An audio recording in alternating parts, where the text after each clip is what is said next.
So we get to the first of two senior club category races, and your grid is as follows. On pole position in the 387 is Nico Kerch, with the 377 of Kim Leon Kublik alongside on the front row. Yannick Herman in the 399 and Bastian Balaj in the 393 round out the top two rows. Prabit Singh Baya in the 355 and Patrick Labouche in the 322. That is row number 3. Selina Schleicher in the 378 and Johannes Engelking in the 348. That is row number 4. Rounding out the top 10, it's Philipp Dreschler in the 356 and Flint Schniggenberg in the 382. Philipp Kessig in the 363. Niklas Schmitzek in the 361. Isabel Schäfer in the 357. Frank Weidner in the 388 and Max Busch in the 379 round out the 15 strong.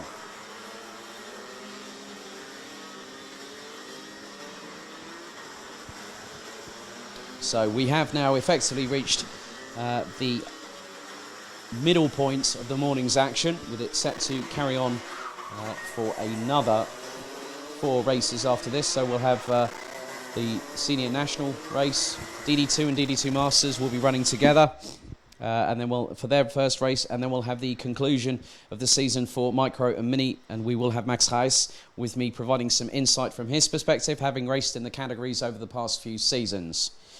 So now they've just got to get the drivers to slow down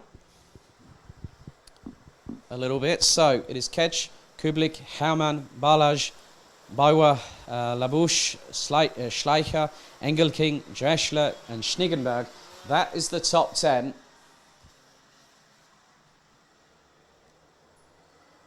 So the Rotax engines roar into life. Do we go lights out? Looks to be a full start, possibly, because they weren't at full throttle going into turn 1, I believe. We'll see if things start ticking away. No, they don't. That was classed as a false start.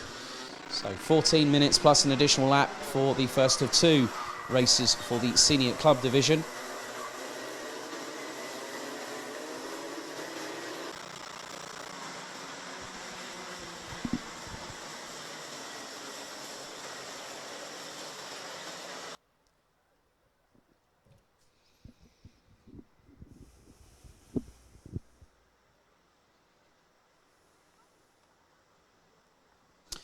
So it's time to reset. It's not the first full start we've had today, as we found out earlier on with the micros and the minis, but it just goes to show that the drivers are now going to have to make sure that they are in position, as the back part of the field looks to start getting in some sort of order, but the front of the field now needs to do so very, very quickly indeed. They come around the final corner having exited the Schumacher chicane.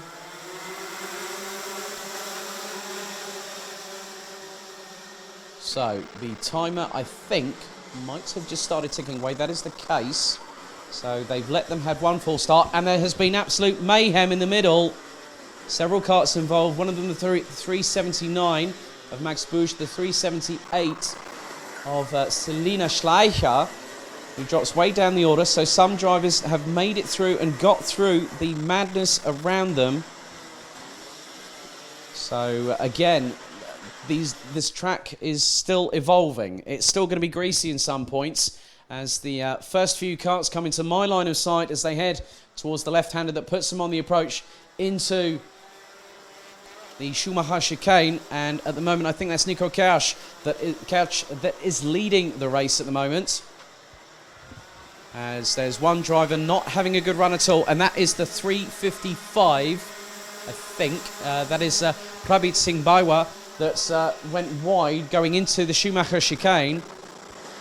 So at the minute, Nico Kerch, as we've had more comings together off of turn number 2, and one of them is Bastian Balaj, and the other one is the 377 of Kim Leon Kublik, who is now forlorn at the on the outside of turn number 2 at the hairpin.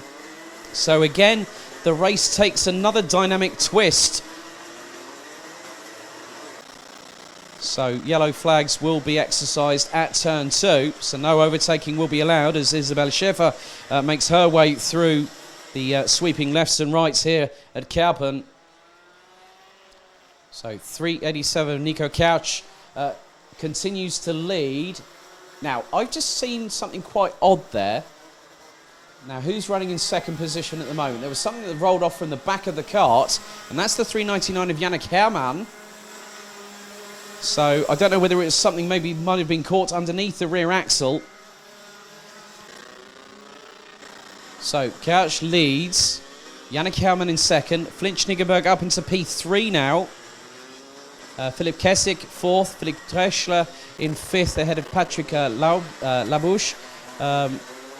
Niklas Schmitzek, Balian Balage, Isabel Schäfer and Prabit Singh Bawa ran out the top 10. As Bawa goes up the inside of Schäfer there. Looks to be on the inside of turn number 4.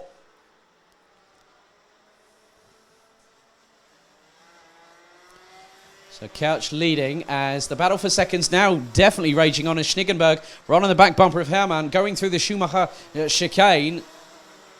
And tries to get a better purchase coming through the final left-hander. But the back end starts to sort of snake a little bit as Schniggenberg puts the power down. So Herrmann gets to pull away as Selina Schleicher and Kim Leon Kublik have both retired as a result of that first lap incident at turn number 2.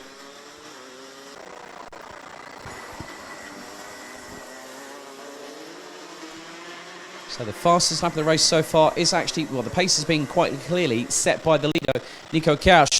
Couch in the 387 as the 322 of Patrick Labouche is right on the back bumper of Philipp Dreschler for what is 5th position.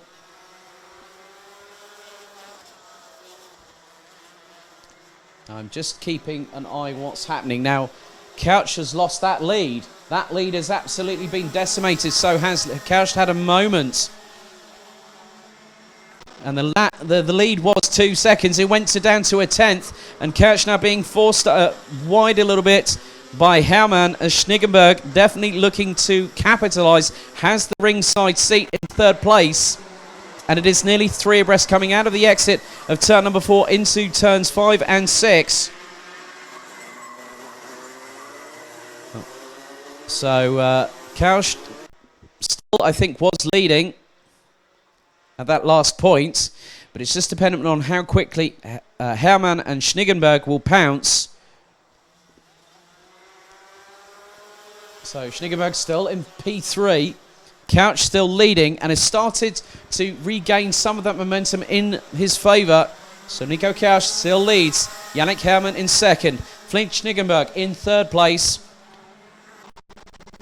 And we've had 3-second penalties issued because they were outside of the corridor.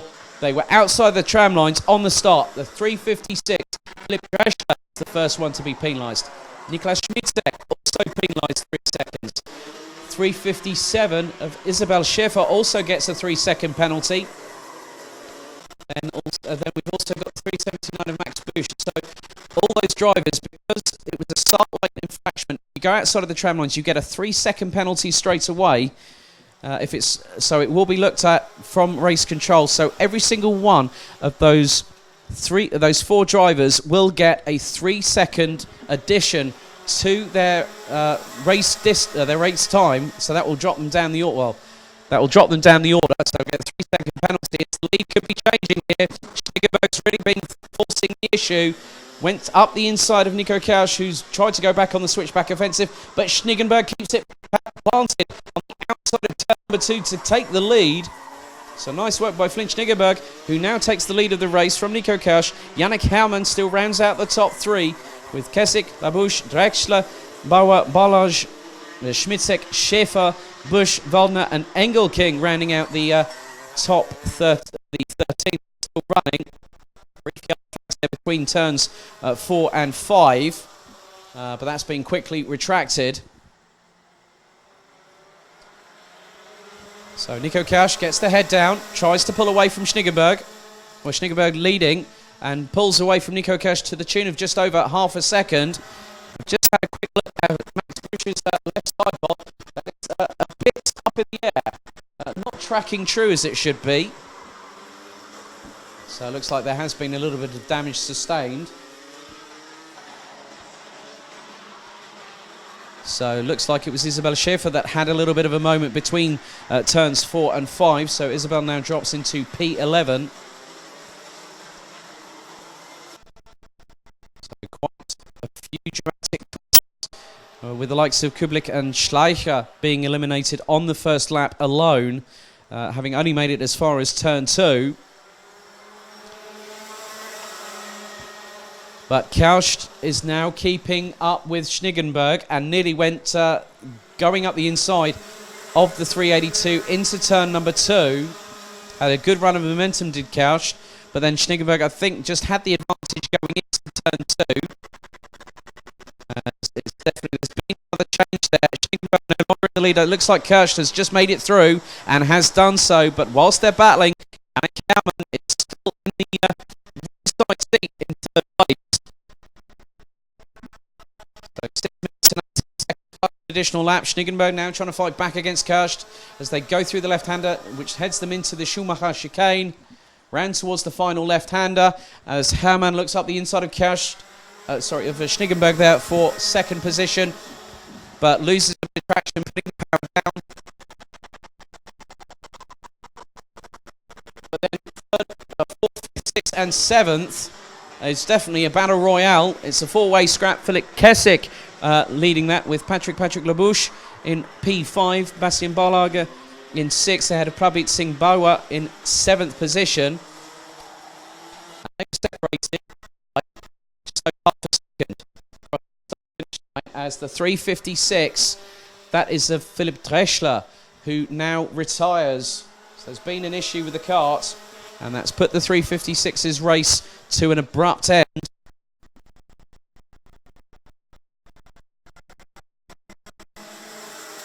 And, oh no, problems for Nico Kaust. He starts losing power on the straightaway, and it's constantly showing signs of frustration. So that's put him out of the running for the lead of the race. And now it's game on as Nico Kaust pulls to the inside, off of the tyre barriers on the inside of turn 2. That's the race done for the 387. Throws the gloves into the race seat, completely frustrated about just what's happened. He was in contention for a victory. So now it is between Flint Schniggenberg and also Yannick Hellman for the lead. You've got the Keskik in the 363 battling along with the likes of Barlage, Labouche and Bawa so that's the battle for what is not the place. And the two leaders, Hellman sent it from absolutely nowhere up the inside of Schniggenberg. Schniggenberg quickly tries to counter-attack but can't get back past the 399. So Yannick Hellman now nips in front of Flint Schniggenberg for the lead of this race with just over 4 minutes plus an additional lap remaining.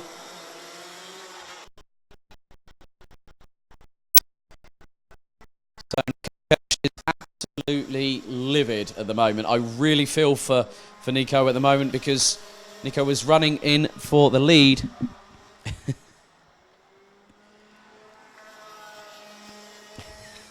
Conrad Bayer, stop providing me with feedback, thank you.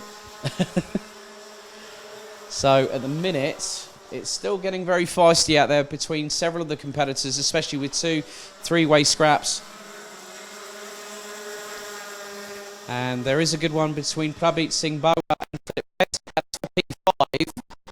The two leaders are to the second drift as Yannick Hellman from Schniggenberg in the 382.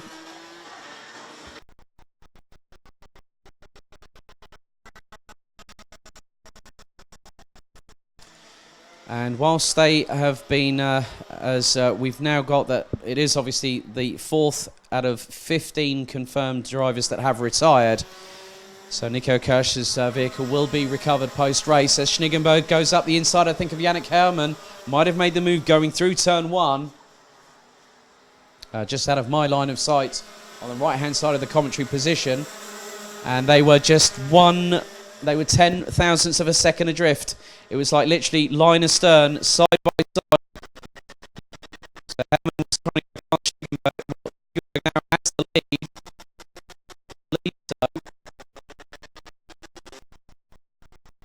So the moment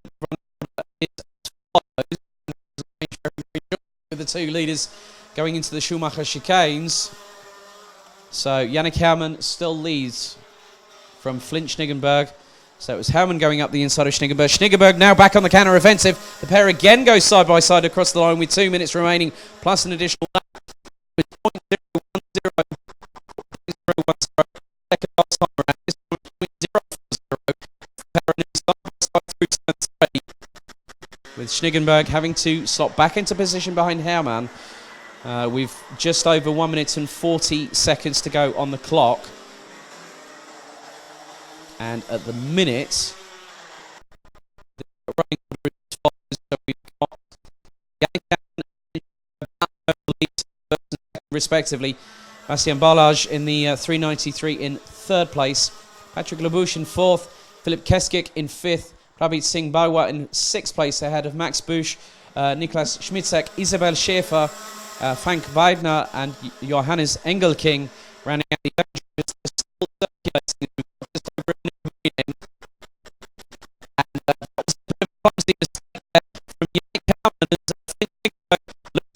inside of turn 2 on the 399, but how Yannick Hermann kept a hold of that is anyone's guess apart from the 399s.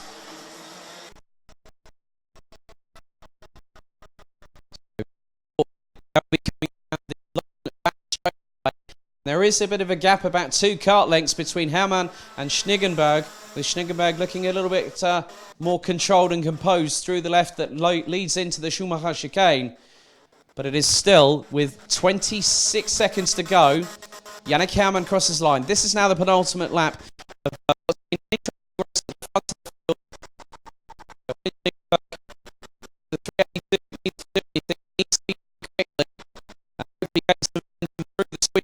Rights around the other side of the circuit.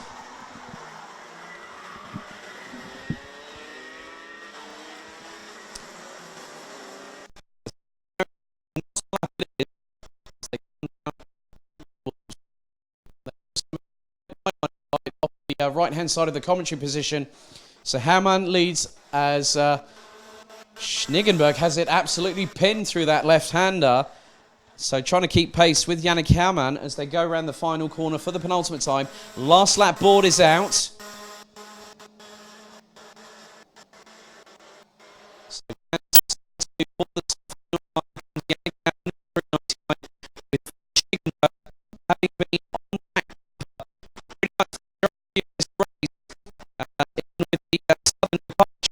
An unwanted departure thereof of Nico Kerst, which could have brought us a really great grandstand finale with a 3-way scrap for the lead.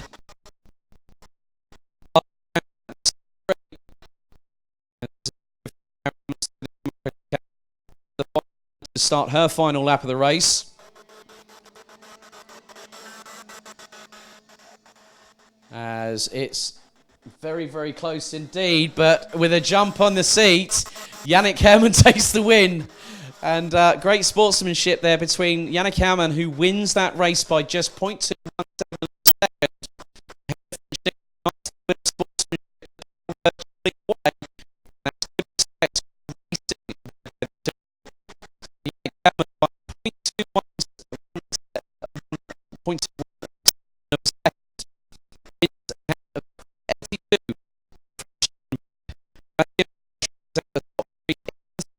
Ahead of Patrick Labouche in the 322. Philip Keskik in the